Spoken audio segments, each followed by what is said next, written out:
Hey guys, have you heard of Anchor by Spotify? If you haven't, it's the easiest way to make a podcast. Everything you need, all in one place. Anchor has the tools to allow you to record and edit your podcast right from your phone or computer. When hosting on Anchor, you can distribute your podcast on listening platforms like Spotify, Apple Podcasts, and more. It's everything you need, all in one. And best of all, it's totally free. How great is that?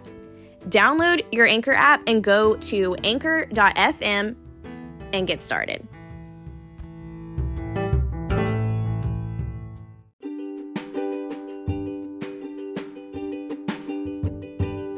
Hey, what's up? What's up? This is Everyone and Their Mom. Go follow us on Facebook, Instagram, and TikTok. And you can also listen to our podcast at Google Podcasts, Spotify, Apple Podcasts, and also Anchor. We'll be talking all things co-parenting, blended families, and relationships.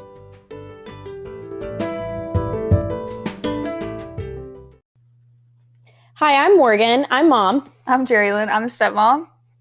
So today we're talking about communication. One of the main things in life.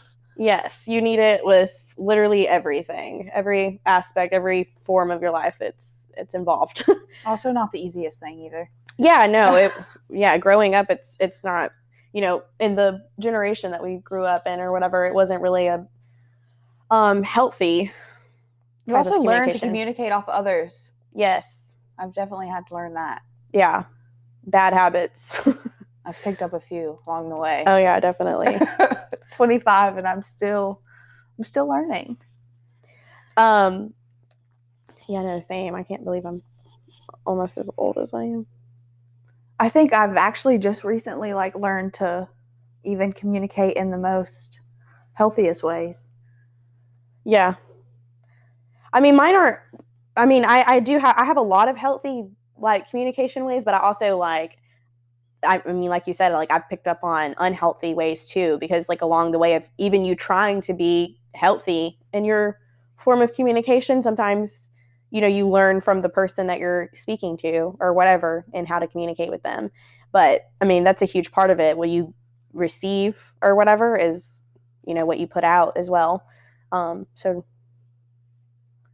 I mean, that is true. I think I personally have a problem with being just communication in polite ways. Yeah. I mean, oh yeah. And that's a huge one. I mean, what we're even talking about today with the co-parenting thing or whatever, you have to be, with your co-parent with communicating or whatever is what I'm saying, is what we're talking about. But you have to be polite and respectful. Good morning. Yeah. I mean, to get good communication, period, you have to be polite. Yeah. And and respecting the other person, and you can't just treat them like crap and expect to have a good response back, is what I was saying. Is what you put out is what you receive. So yep. And even if you're putting it out and you're not receiving it back, eventually it'll get to that point of getting to that same level. And if it's not, then that's a toxic relationship. But you have to do your best to be polite and respectful in a co-parenting situation, especially because your kids are watching you, and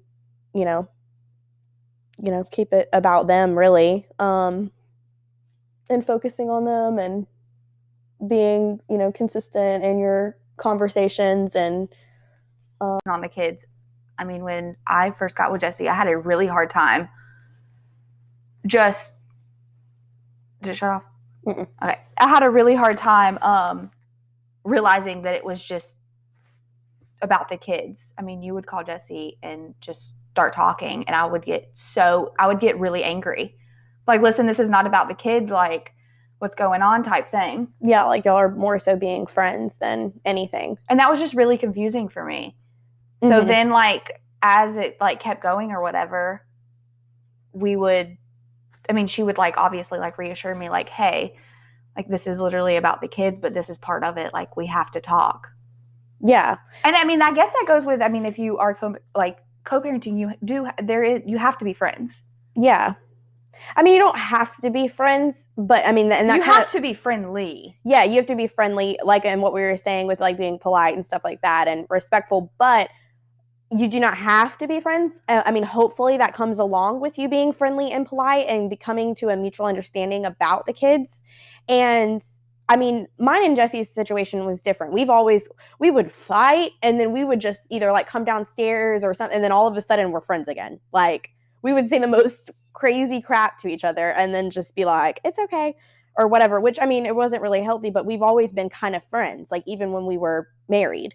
And so when we kind of like divorced, we went through it. We really went through it. But I mean, I've even heard both of you guys say that even when y'all like were divorced, or I guess split up, I would say, she would be like, will you go here with me? Yeah. And I was really confused by that. I was like, okay, listen, once you break up with someone, that's it. You don't like. I think that's just lesbians for you, dude. Like I agree. I've never met a lesbian really that wasn't like, yeah, I'm friends with all my ex-girlfriends or whatever. It's like, that's so crazy to me. I guess it's also the type of person, like, I mean, there's obviously like many different types of people, but if you know Jessica, she's very just chill. Like she is, and she's very go with the flow, like type. And even if she is mad at something, she's gonna get over it.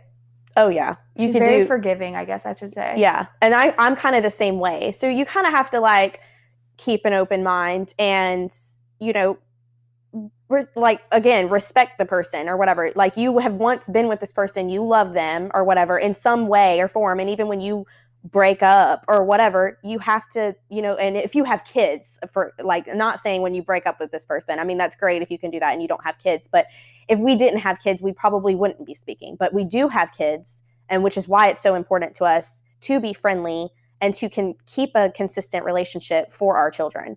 And when we split up or whatever, it wasn't normal for us to not. We would be like, can you go to the grocery store with me? Or I would call for her bills even still, like, because she was used to me doing that. And it was kind of like, you know, breaking habits. And you were coming into the situation like, in your mind, split up is split up. Because that's all I've known. And I've also never been in a situation with kids. Yeah. So that was completely new. Yeah. So in your mind, like what you're used to seeing is it's completely done and over with. And so you're seeing a situation with children involved or whatever. And I mean, and sometimes even situations, and that's why we're even doing this, is scenarios are not like ours and people can't communicate with each other and be friends on a friendly level or be respectful. They can talk down to each other or whatever in front of their kids even. And it's sad. You don't need to be like fighting and showing that side of yourself to your kids. I mean, they do need to see, I've said this in an episode before, they need to see you working through it positively. Because kids need to learn how to fight correctly, or not even fight. Just, I don't agree with that. We're going to talk about this later. It's a good example of, you know, whatever. But I'm pretty sure if we had that growing up, we wouldn't be like the way that we were. Yeah. Like it took us. I mean, we're finding out way sooner than, you know, our own parents did, learning how to communicate and stuff like that. But like, and which is a good thing. But it could have, you know, it could have went in a different way. We could have been acting just like them or whatever. I remember my parents weren't able to communicate at drop-offs. Like, I've even heard of people pulling up we used to meet at Hardee's, and we would literally do drop-off there. Like, they would pull up and we would get out of the car and it wouldn't be like, hey, or whatever. I mean, depending on like if, say, one of us were sick, they would communicate like saying, you know, Morgan's sick this day, or, you know, whatever, and like, here's how much medicine she needs or something like that. But there was really not much communication there.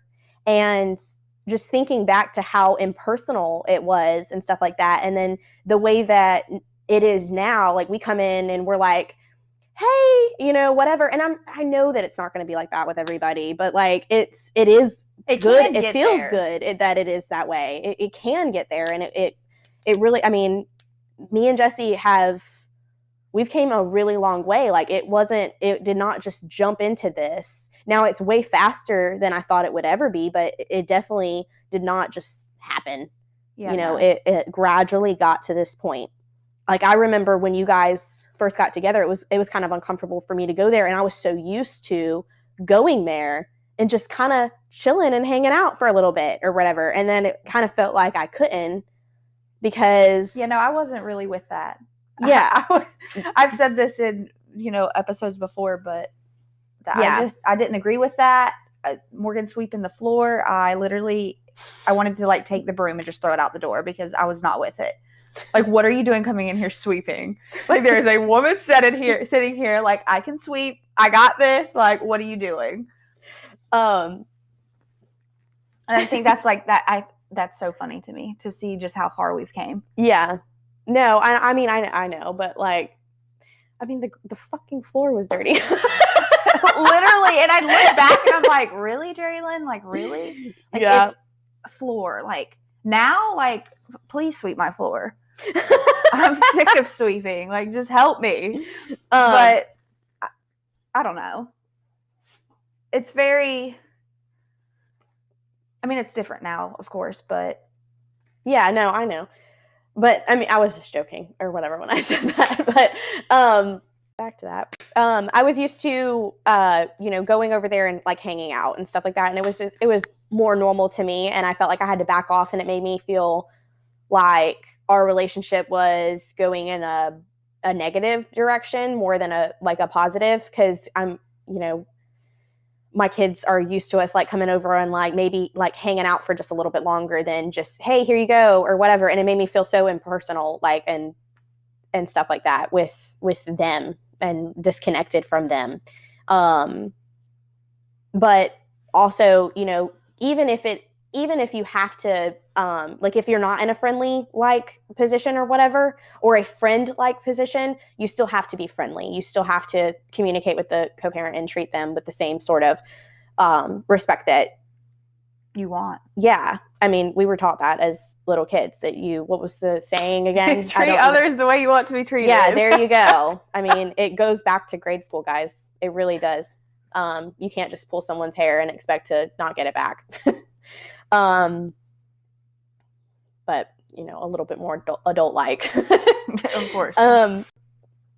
Another thing I wanted to talk about, too, is, putting your kids in the middle of, your situation. Like, I remember being little and my mom would be like, tell your dad, not to do this with you guys anymore. I don't like it. So then that put me in the position to go be kind of like a bad guy and, say my dad didn't like what I had to say or whatever. And he'd be like, well, tell your mom. And I can't think of an exact situation, but that did happen because they weren't always on like perfect communicating terms. And, like my kids, they'll tell each other or they'll tell us like what we've said or whatever, but that doesn't mean like I told them go tell, Jerry Lynn and Jesse what I said or whatever. And you guys know that, like, they're just speaking on what they've heard or whatever. But as far as, telling them like, I don't like your mom doing your hair this way. There's no or negative talk though between any of us. Yeah, no. So there's no like.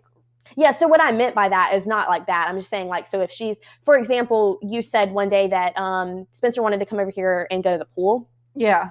And I was like, I don't really feel like hanging out with them is what she said I said, but that's not really how that conversation went. It was more like, I don't feel like hanging out with people. So she took what I said and kind of like turned that in. And that's not us using her as a messenger, but even be in that type of position.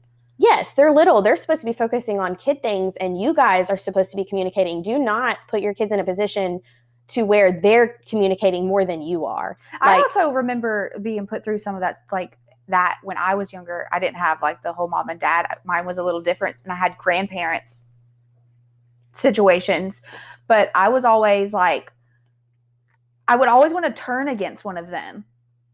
Yeah. If that makes sense. Like I would be getting along with one like set of my grandparents because that's where making them the messenger makes them feel obligated to turn on one another. another. I really felt that way. So then I felt like I couldn't get along with everyone at once type thing. Oh yeah. And when my parents were divorcing, like I remember this one time, I told my stepmom that my mom answered the door in her underwear. Like just because I was mad at one, I don't even know who the hell I was mad at. I don't even remember what, but some reason I felt like I had to be in a position to be mad at one of the other. Maybe I was mad at my mom, and I was saying that so that my stepmom and my mom could fight. And I don't even know why I did that. I don't remember what the situation was, but I mean, I was also so little, but like just doing stupid stuff like that because I felt like I had to be on somebody's side. Yeah. I felt like that all the time. I always had to be on one or the other. I couldn't get along with all of them at the same time. And that, I mean, that as a child affects you growing up. Yeah. Because you still like to this day, like when communicating with adults, even you feel like you have to be on. I don't know. I've learned to be a neutral person, but I've seen it. Like to this day, like obviously, like I was growing up, like I said, that I was always like put on either like this person or you like this person. And I caught myself like, not so much now, but in my teen years, I guess I could say. I mean, I guess that's kind of normal when you're a teenager or whatever, like best friend type situations. But I've caught myself in situations like, okay, I'm getting along with this person, so I can't get along with this person. Sometimes, I mean, there's toxic situations where that friend is telling you that you can't be friends with that person. And I went along with it because I thought that was normal. Yeah. Because that's what I grew up with. That's toxic. And you know where they probably learned that from is their parents. Yeah. And then also, like, even like watching you and Jessica co-parent and then me coming in with it. I was like, how the hell do you get along with? Yeah, it shouldn't be that way or whatever. You were used to looking at a different situation. But we also came from situations that were kind of similar, like drop off would be kind of like that. And we didn't want to split up for the same reasons. It was, the kids, we just had kids together. What are we going to do? Like holidays are going to be so weird. How are we going to communicate? Like we want to still be friends. Like I'm going to miss your friendship or whatever, because we ended, why does this have to end here or whatever? Like we realized that we were never even supposed to be together and that we were just supposed to be friends. And we didn't want that to end that way for our children. Yeah. And again, that's not everybody's scenario, but you know, if you can find a way to be friendly with each other, eventually that could come for you. And it feels a whole lot better. There's a lot of pressure off of you and feeling that anxiousness and anxiety of this person, or even just being angry. If you're the angry one and you're sitting there creating this chaos for no reason, it lets all that pressure off of you. Like, just let it go. Like, again, have an open mind. But once you let it go, you have to let it go. Yes. Oh yeah. You can't just bring up past situations. And, for example, I was, in me and Jesse's relationship, I cheated on her in our marriage, and we tried to stay together for even like a couple years after it happened. And, it just wasn't working. Like she was not able to let it go. She was not able to forgive me completely. Like she would say it and then it'd go back. And I mean, that's a hard thing. Like it was also like with a huge person in her life, and I couldn't, they're still around, so like it affected her really bad. And I, we came to a mutual agreement of splitting up, and she, even when we split up, she would bring up situations as to where, it could fit into some sort of conversation as our past. And it was really hard for us to move on that way. But once she got in a relationship with you and she was able to let it go and stuff like that, she kind of just, it got better. It got way better. And she was able to forgive me and move on with her life. But you cannot, once it gets there, you got to work to letting it go. If it gets getting brought up, it's not, like, you can't move on or grow in that. Yeah. And you can't do that. Yeah. You can't grow that way. You're going to be stuck in that, part of you. And, neither person can grow from that. The person that did it or the person that, they're going through it. They can't grow either if you're going to constantly bring it up. I mean, even if you have to sit down and like have a really uncomfortable conversation and just get it over with. Yeah, I mean, a part of the communication. You may even have to like have that conversation a good 2-3 times. But once you have that and you can like, I'm like doing hand motions, like you guys can see me, but like get away. Get Hard away to from see. it.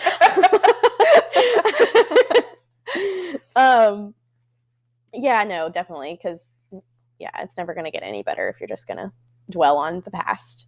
For sure. Listening to them and, you know, listening to your co-parent and hearing what they have to say is really important.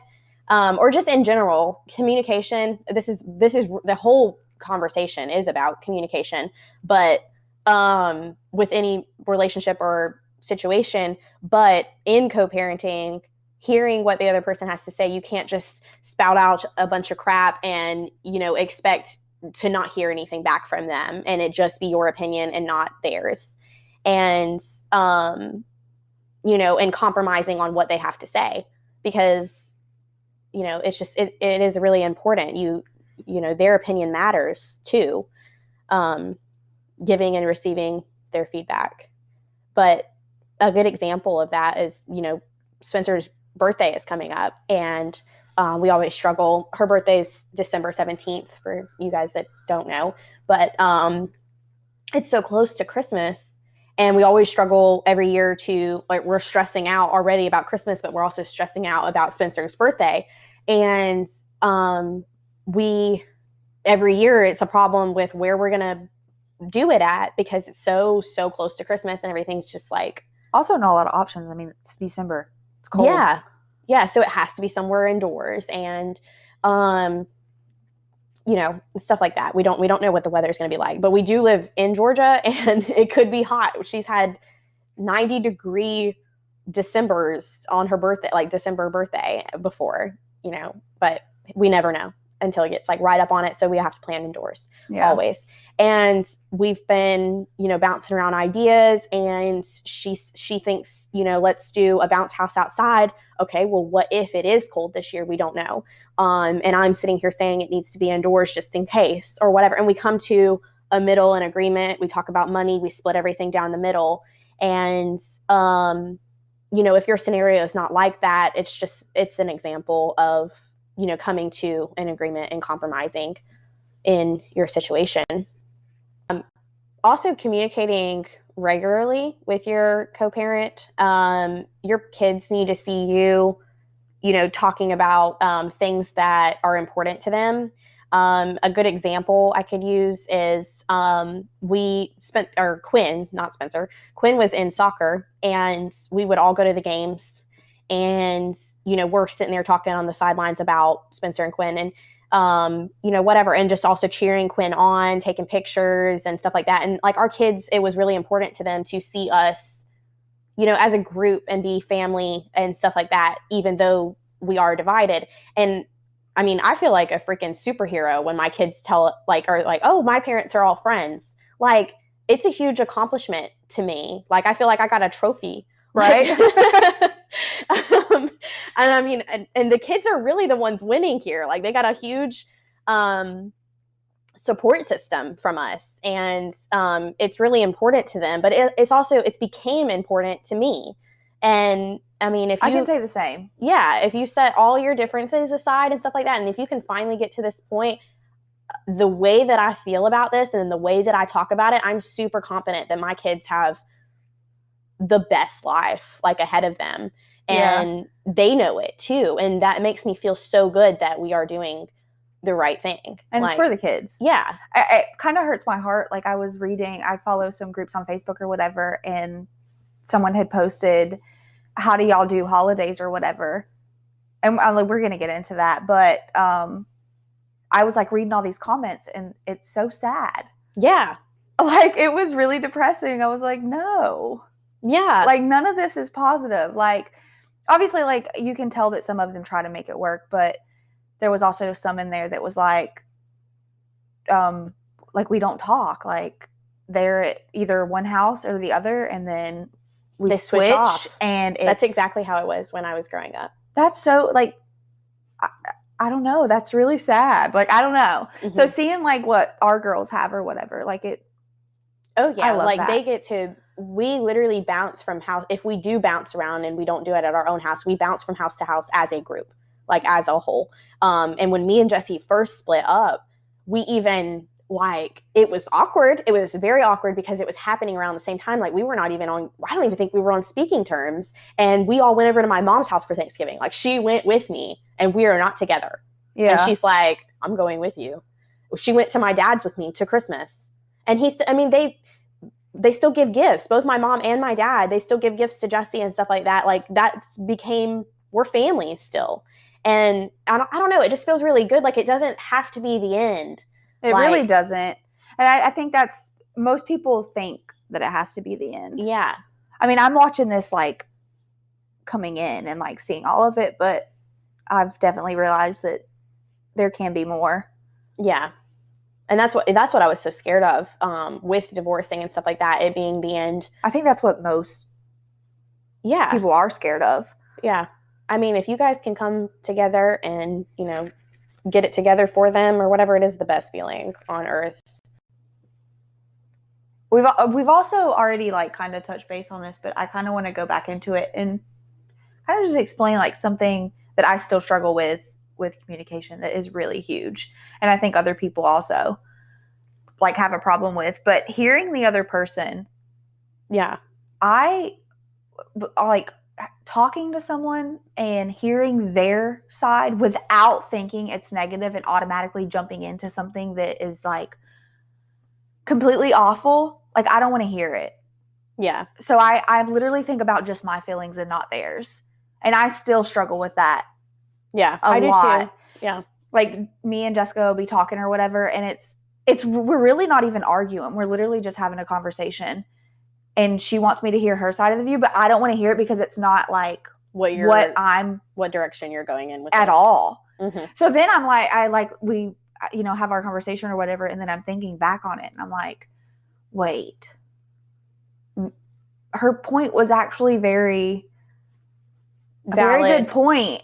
You guys, I mean, like, also, like, too, sometimes you guys are actually both right.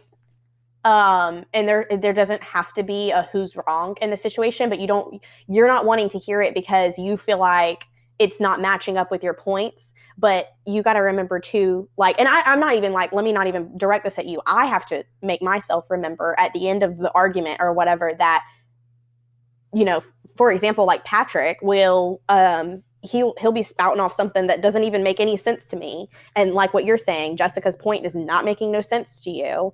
And it's because your point is different than theirs. And your point of view is also different than theirs. Oh, yeah. You know, they learned, and we learned differently than we all learn differently. And so maybe the way that they're seeing the situation is not how you're seeing it. So both of you guys need to state your point of view and come to sort of like an agreement or an understand, like, okay, I understand what you're saying. Can you hear what I'm saying? And yeah, I do that exact same thing. Yeah, like, I'm awful. Yeah. And she'll even tell me, she's like, Jerrylyn, neither of us have to be wrong in this. And I'm like, no, someone has to be wrong and someone has to be right. Yeah, because that's what you were taught. 99% of the time, I want to be right. Yeah. I'm just going to be honest. Mm-hmm. Like, I'm right, you're wrong, that's it. Yeah.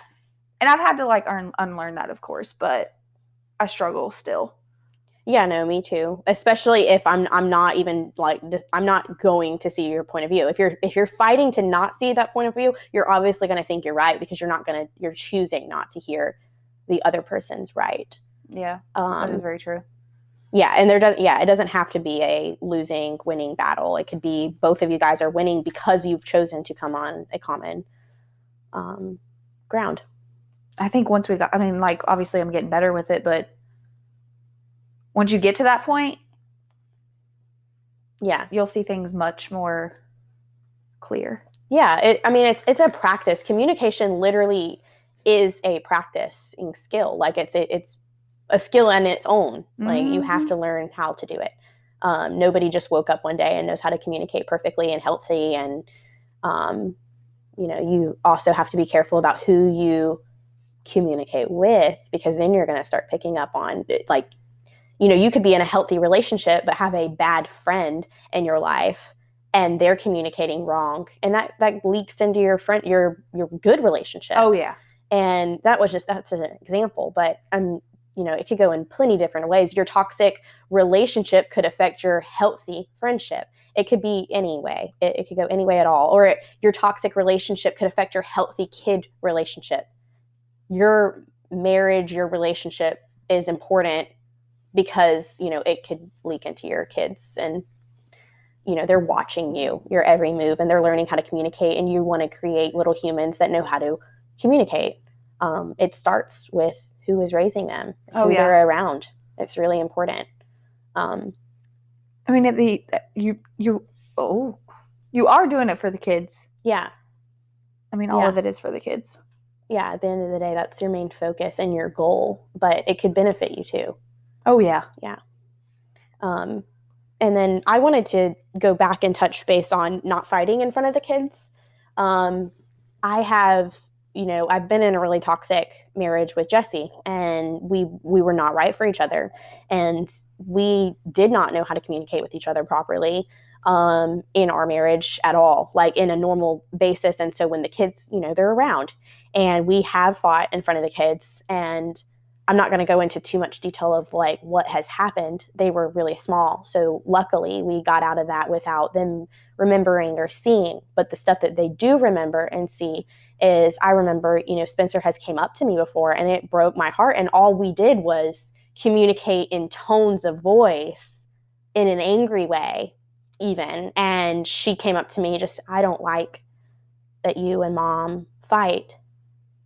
Or she's even said to me, you and mom can't live together because you guys fight all the time.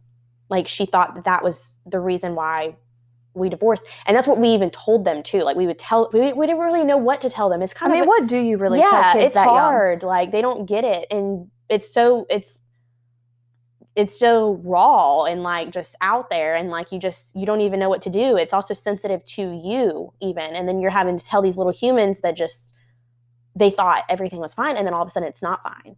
And then, hearing Spencer, come to me and say like, this is bothering me or whatever, it's just like, even your tone of voice, it matters. The way that you hold yourself, it matters. Your facial expression, it matters. Your child is literally learning everything from you. They are watching you. Like, just like if you cuss in front of your kid, you're going to pick up on it and say that word or whatever. Now, granted, we cuss in front of our kids, but my kids know better. Like, and not every kid does, you know what I mean? Like, Quinn will say it back.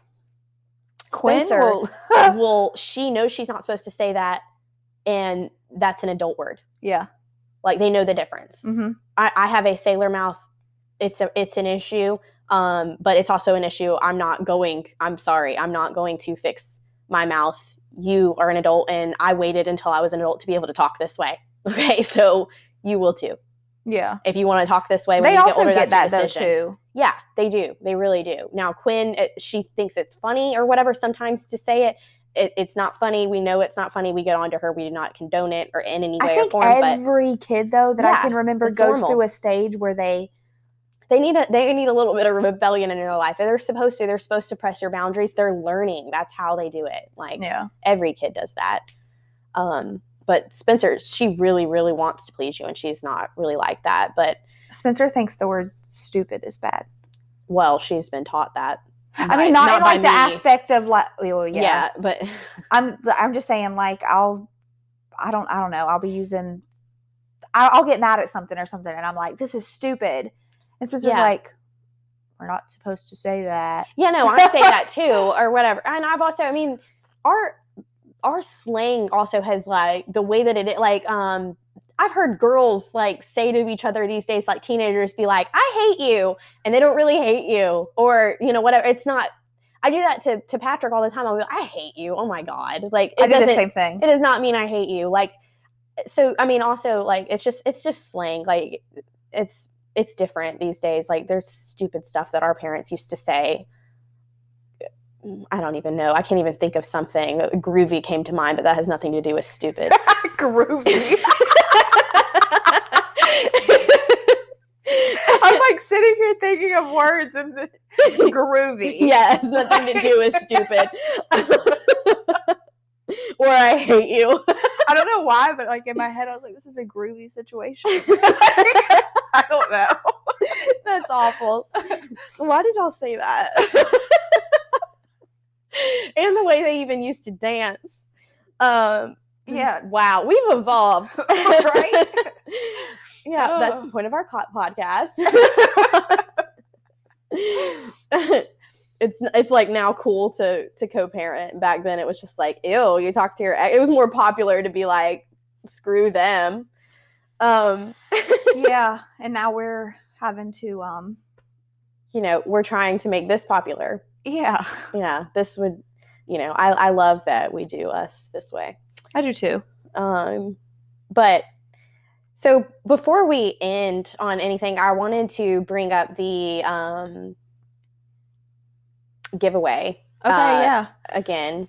I'm super excited for this. Yeah, me too. We decided to do a little basket, and we'll put in there like what we're gonna do. But I also wanted to tell you guys the rules, and we'll also post them on our Instagram page and everywhere else that it needs to be for you guys to go over, so you guys have a chance to win. I'm trying to pull up the rules. So, start by following us on Instagram, everyoneandtheirmom.pc, if you are not already. Yeah, so that's the first rule is you have to follow us on Instagram, and you have to like the post when we do post the post. So that's another rule, and all of this will be listed in there. Keep a lookout. Yeah. I'm doing the hand motions again. She's got a megaphone, guys, and y'all don't even know. Yeah, so keep a lookout for our posts. And the third rule that we have, so this will give you more of a chance to win. You have to tag at least one friend, but the more friends that you tag in the post, it'll put another your name in the drawing multiple times to win. And it just gives you more of a chance. There's no purchases necessary to win this. Also, the fourth rule is you have to subscribe or follow to anywhere that we have our podcast. So if you listen on Apple, Spotify, or Google, or wherever you listen to us on, you have to follow or subscribe to us. And the link is in our bio. And you can get it there, and that's where you go follow us. And all four of these rules have to be completed in order to win the giveaway. But we are so excited to do this and give away a little Christmas present, giveaway basket for you guys. Yeah, I'm super excited. Yeah, and we'll put like a deadline on the rules and stuff like that, and we'll do a random picking. And like I said too, the more people you tag, it gives you more of a chance. So that'll be really fun. And I'd also like to add that if you're still, this is what, our fourth episode? Yeah, fourth. And if you're still here, still listening, whatever. Yeah, it's very much appreciated. Thank you for the support. We really appreciate it. Yeah. And we, again, love any feedback that you guys have. Yeah, definitely. All the stories and questions and stuff like that, we would love to, hear about it and read it off, but like, in our next podcast and stuff like that. It'd be fun. I think that's going to be it. Yeah. All right, guys. Well, we'll talk to you later.